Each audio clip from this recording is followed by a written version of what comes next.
Hey guys, Scott here. Today I want to talk about the new type of palette design that Behaviour has sort of moved towards as their new map generation philosophy, I guess, compared to the old style of map design.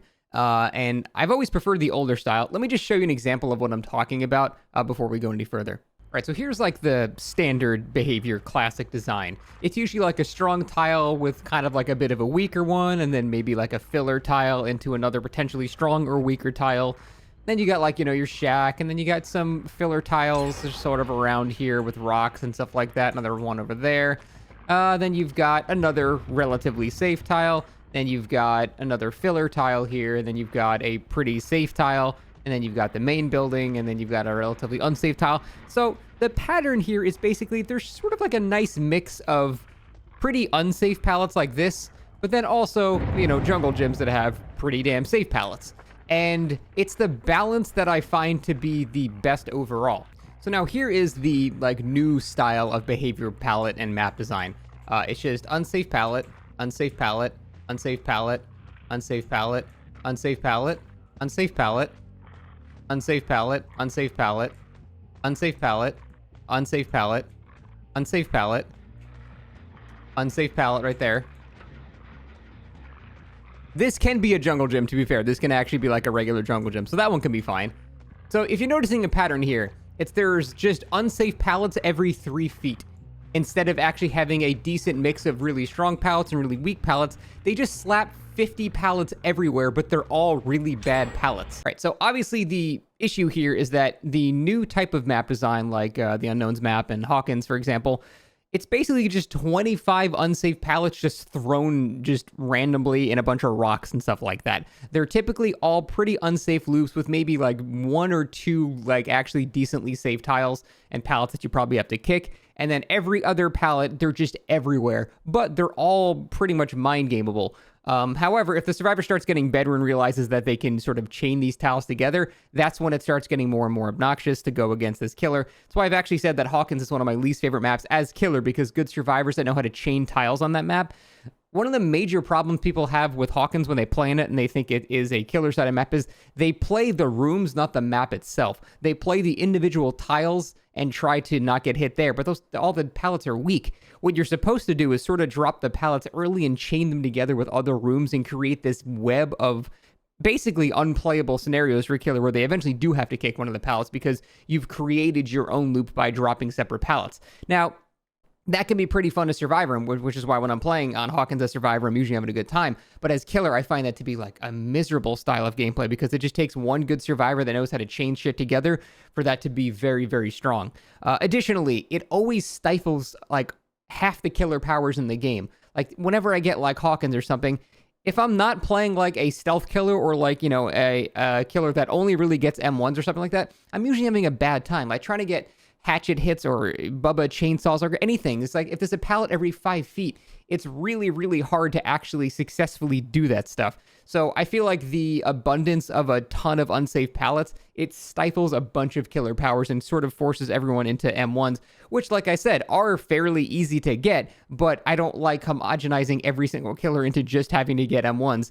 It gets really boring really fast, but this is a fairly hot opinion I have here because I know a lot of content creators that I respect a lot and I get along with and I've known for almost 7 years now. They disagree with me on this a lot. They actually prefer the newer style where you can outplay every single pallet and that's how it works, but there's just simply more pallets now. So there's a good and a bad to this. The good, obviously, is that the killer has the chance and the survivor has a chance to individually play each pallet in a fairly equal way. It's sort of a TL wall where it comes down to sort of that 50-50 where both survivor and killer kind of have an equal chance to get there, although I will say a TL wall is eventually going to be favored in the killer side because even if you fuck up massively, one of the windows is going to get entity blocked and you're still going to hit, but still, it can take a lot of time for that to happen. So that is the major upside to that design, is that every pallet feels a bit more fair. There are no real god pallets or anything like that. The downside is basically everything that I've just said. It stifles a bunch of killer powers. If you go against Survive with Friends in in one of these newer maps like Hawkins or Unknowns map, God, what the hell is it called? The Theater. That if you play against the Survive with Friends in that, because there's a pallet every 3 feet, it is so obnoxious when people are coordinated, because no matter where you down someone, they're going down at a pallet. So there's just always someone there to save, and you have to be paranoid every time you down someone. Because like I said, wherever you down them, there's a pallet within falling distance. Again, they're all really shitty pallets, but there's a pallet everywhere. So it's kind of obnoxious when you go against good teams because, yeah, there's just always the threat of someone being nearby because you always go down under a pallet. Now, to defend the older style, where there's sort of a mix of god pallets and weaker pallets, I kind of prefer that because everyone looks at god pallets, in my opinion, the wrong way, except on the game. That map is just stupid because it's all god pallets. There needs to be a balance, obviously. That's why that map is bitched about endlessly, because there's just no balance. It's boring in the opposite direction. It's all, I must kick these pallets. It's just stupid. So, but for the most part, I prefer a good mix of god pallets and non-god pallets. And the main defense I have for that is, it's okay that certain pallets are not really playable, because that is not the goal of the killer at that particular tile. For example, let's look at Shack. Shack is pretty much a god pallet. You have to kick that. There's like 2 or 3 killers in the game that can probably circumvent that, but you have to kick the Shack pallet to continue chasing people. So that is what we consider a god pallet.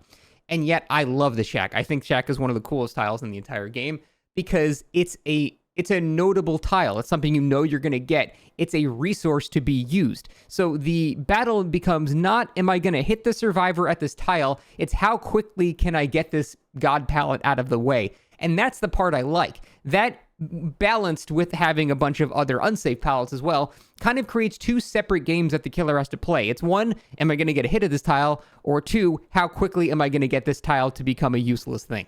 And I think that's actually cool because it adds a sort of element of skill to the survivors as well, where they have to try to be as efficient as possible with these pallets because they're a finite resource, of which there's only 4 on the entire map. So once you've used these god pallets, now the map is significantly weaker because there's not 36 other unsafe pallets. There's a fine balance between the two. So it's that whole macro gameplay element that these shorter tiles don't really have. All these shorter tiles are just micro. Did you win this setup? Did you get a hit? Did you win this setup? Did you get a hit? Did you win this setup? Did you get a hit? That's all it is. When you have a good mix and you've got certain god pallets, is, did you burn this resource now? Am I pushing you into a dead zone because of that?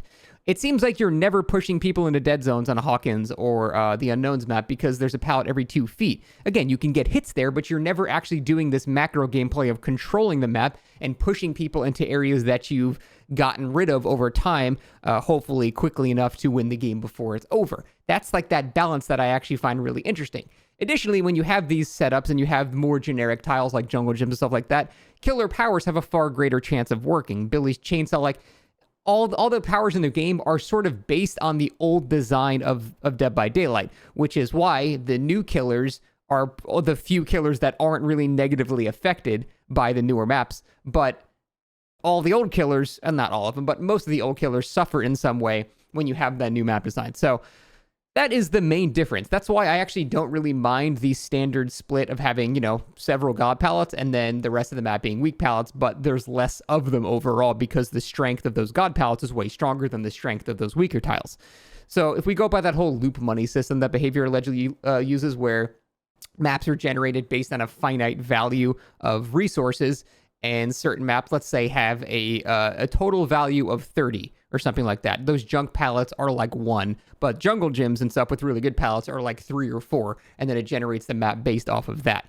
I think that is the better way to do it. I'm not a fan of the new design. I just don't like pallets everywhere. I prefer the older design, even though some god pallets are scenarios in which you can't hit people. I think that's okay because it becomes a game of how quickly can you burn the resource, and on Survivor side, how efficient can you be with this resource. And I think that's cool. I like that style. So that's it. I know a lot of people disagree with me on this topic, and that's fine. But that has definitely been my stance pretty much since they started the new Hawkins level of map design. So that's it. Thanks for watching. I'm curious to hear you guys' opinions. See you next time.